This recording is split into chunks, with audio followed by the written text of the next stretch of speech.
with Rick and Eric. Good morning, Eric. How are you, my friend? I'm good. It's a Thursday morning and it's not raining and the sun's out, so that's good. Yeah, it's kind of raining here, but my house guests are all down at the beach trying to chum around and be shark bait, I guess. Yeah. But when you live here at Margaritaville North, you get a constant flow of summertime guests wanting to come down and enjoy the beach a little bit, and so we've had a constant parade of people through the house lately, and the house hasn't been quiet enough for me to do a podcast, really. How far are you from the beach?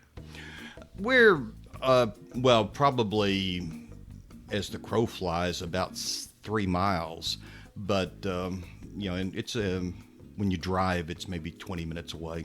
All right. Depending on where you want to go. They're down at the touristy part of the beach in Virginia Beach.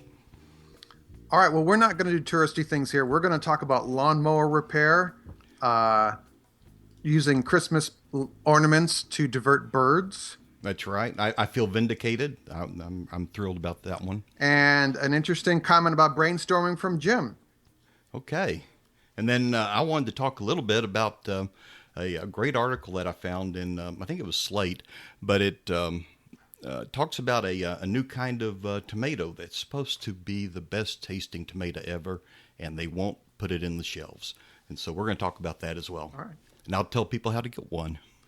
So Javier wrote us and said, "Hi, Eric. I watched your video on YouTube on how to tune up your lawnmower. Thanks for the information. It's a very popular video, by the way. Simple tune-up each spring will keep your mower running for years, by the way. Can you tell me why my mower is making a screeching noise? It is not continuously, but often enough it's very annoying. I've checked the blade. I don't see anything wrapped around the blade. Appreciate any help. Do you have any videos for my situation?" I don't, but I have 2 different ideas about the screeching. Do you have any I hope you do, because I have no idea at all. Well, there's 2 things. First of all, the starter mechanism is basically a pulley with a rope and a clutch on the top of the engine. Mm-hmm. And sometimes there is a screened fan housing that also is on there, and sometimes that rotates. And it might be that clutch is not disengaging fully sometimes, and something is metal is rubbing against metal and causing a noise up there. The other thing it could be is underneath on the bottom of the mower deck where the blade is. Right. There are 2 curved pieces of metal in the front and the back of the mower to keep grass from blowing onto the axle of the self-propelled mower mechanism usually. Mm-hmm. And it looks like a piece of roof gutter flashing that's curved, maybe 24 inches long. I've seen that. And if that comes loose, it will hit the blade of the mower and screech. And it might be that it only bends certain ways. If you hit a rock, it goes for a while and then the blade pushes it out of the way. But I had that happen. And what I did was I took some of self-tapping sheet metal screws and I screwed the thing back into the mower deck and it fixed the problem. Okay, that's down on the deck. What if it were up on the starter mechanism? If you're handy, you can take it apart. Take some pictures as you disassemble it with your camera phone, or take it to the shop. I mean, the guys at the shop know what they're doing, and it is usually probably an independent business. But 2 things there. Those are my thoughts. I'd like to hear from people. Are you a lawnmower expert? radio@gardenfork.tv is our email address. See, my first thought when you said screeching, I figured it was out of oil, but I guess that's not it. Well, it's making the noise occasionally. The screeching would be continuous if it was out of oil. A bearing or something. Well, it might screech occasionally if it has a bad bearing, like a crankshaft bearing. That is possible, but that would be real problems. Yes, that'd be a big red flag. That would be time for a new mower. Yeah. Okay, well, Javier, I hope that helps. Yeah. And good luck with it. It's Craftsman, so parts are easy to come by. That's always a nice thing about Sears equipment. You get the part number and you can replace almost anything there. Yeah. What's next, sir? You want to talk about the bird pecking on tomatoes? Oh yeah. Now I have been ridiculed once by you, I think, almost, and I was certainly just by making my fun of you. yeah, certainly by my neighbors for hanging red Christmas tree ornaments on my still green tomatoes before they ripened up, saying it would keep the birds from doing it. And I just wanted to know that I have been vindicated by listener Karen. And she wrote in, she said, "Hi, Eric. Just wanted to thank you, or really Rick, that's me, for the solution to bird pecking tomatoes. My sister had this huge problem, and she was at her wit's end. I told her about Rick's suggestion. I listened to your podcast while I walked my dogs. Good on you for having dogs and for walking them, Karen. And I went to a local rummage store, routed through the bins of ornaments, and bought about 40 balls for $2. Last weekend, we hung them around her tomato plants. She messaged me today that the birds are pecking the balls and the tomatoes are unharmed. Amazing. Thank you for the tip, Karen." There you go. I feel vindicated. I always forward Rick all the comments that have anything to do with him, just to kind of boost him, you know? Well, it's kind of using psychology, bird psychology, or animal psychology.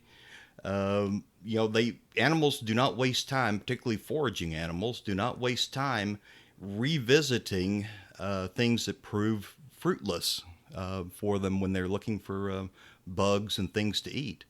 And so if your tomato plants don't turn out to be good for them the first few times they come by, they'll tend to leave them alone. I have two thoughts on that.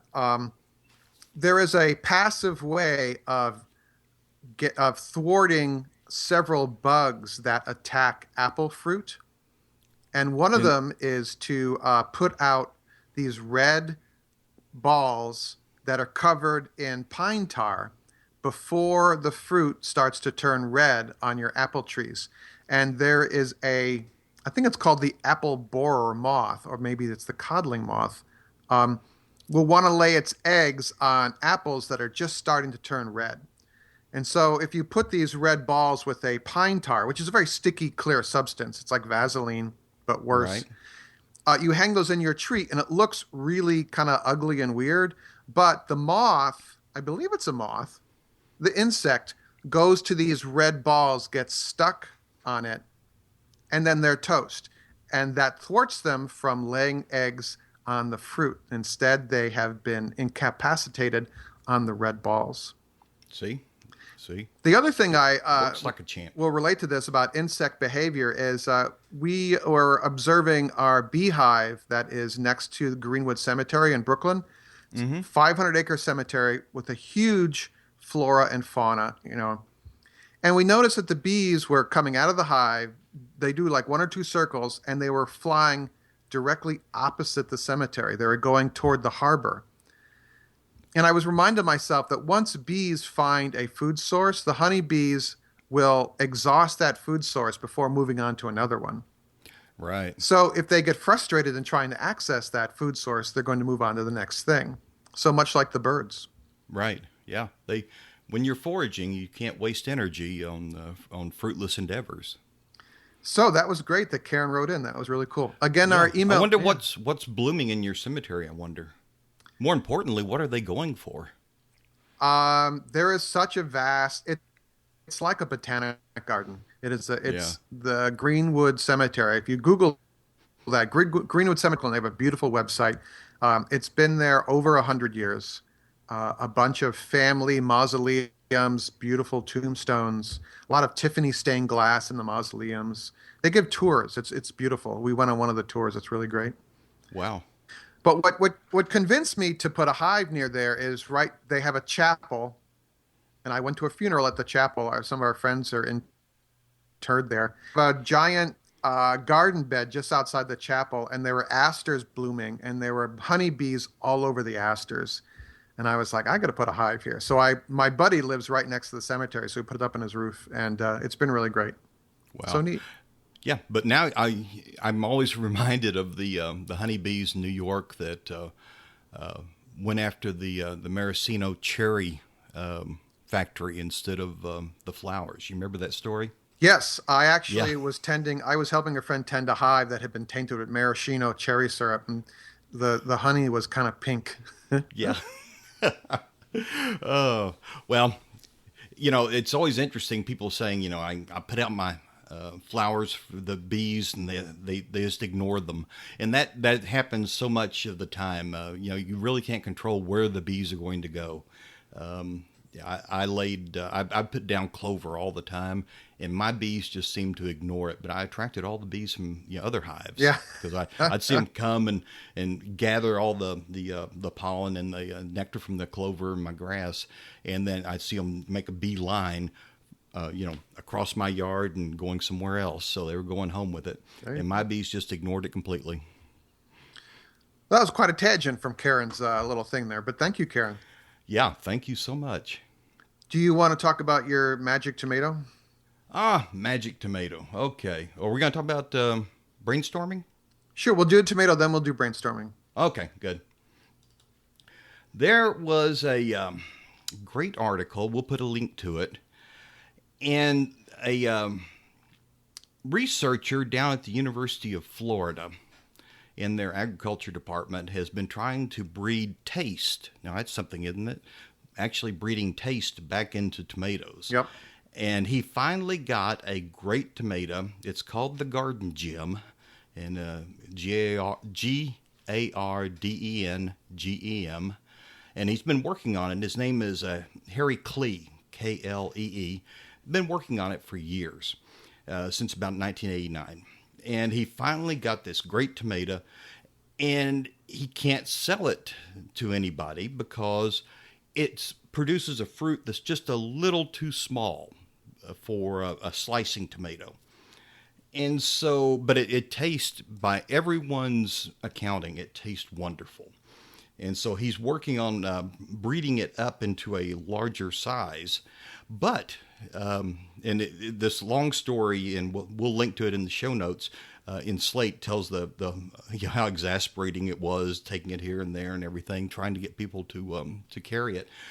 And but what it ends up that you can actually get these seeds, and that's what I'm interested in. There's a link. You can donate just a little bit of money to the University of Florida Agriculture Department, Mm-hmm. and you can get. He sent me a big package of seeds. I think I got 5 envelopes with 5 different kinds of seeds in them, and I put them. It's too late to start them now.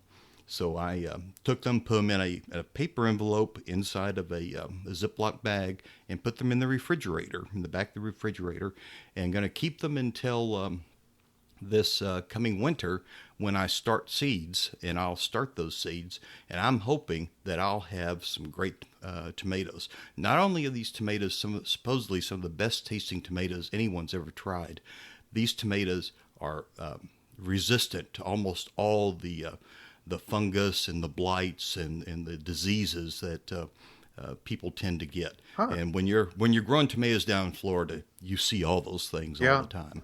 So And we'll, he's I'm sorry. So we'll link to that, and then you basically send them. You kind of make a donation, and they will send you some seeds. Yeah, I made a $20 donation, but there's no set amount.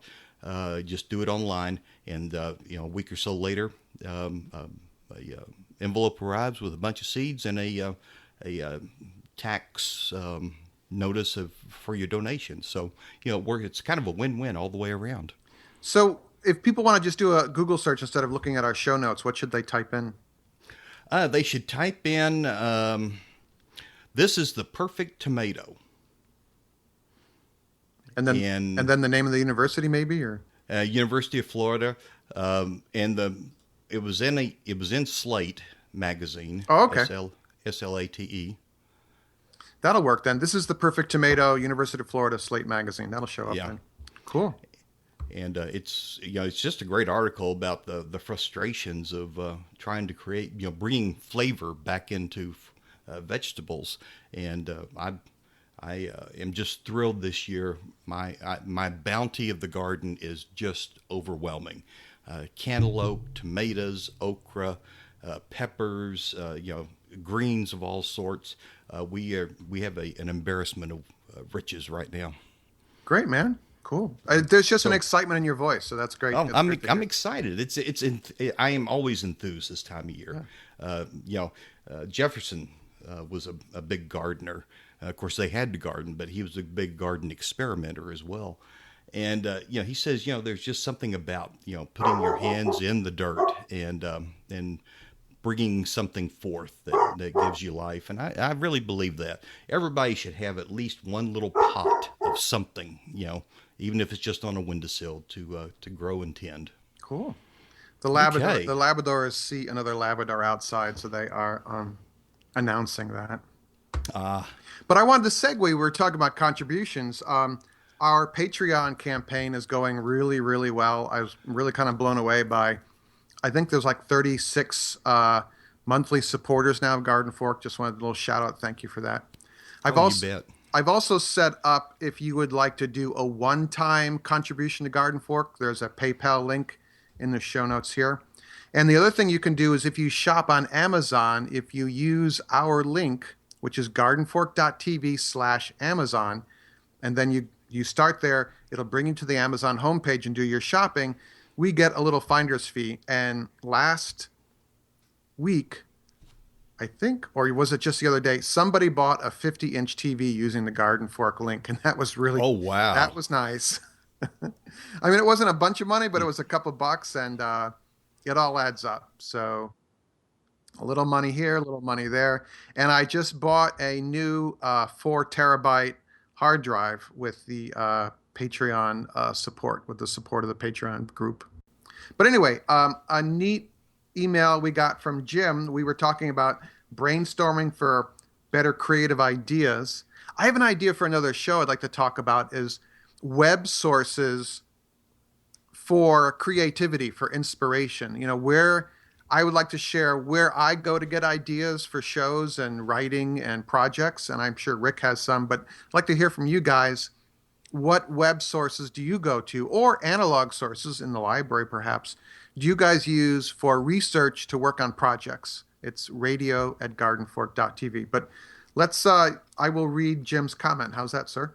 Okay, and just one other note, Eric and I have been kicking around the idea of doing a show about meditation, and we're going to be doing that pretty soon. Just our personal experiences with it and some resources for people in case you're interested. It has made a big difference in my life, and we'd like to share it with you. Jim says, in response to our Brainstorming for Better Creative Ideas show, whenever I go to a hardware store, a clerk says, "Do you need any help?" I almost always say, "I'm okay," because it would take too long to explain what and why and what I'm after in the hardware store. I'm almost always looking for some unconventional use of an object. For example, corrugated pipe to conventional PVC pipe fittings for a solar air heater. Clerks are Right. usually like, "What?" And for incubation of ideas, swimming laps or mowing the grass is a good time to think through new ideas. Yeah, weeding the garden for me.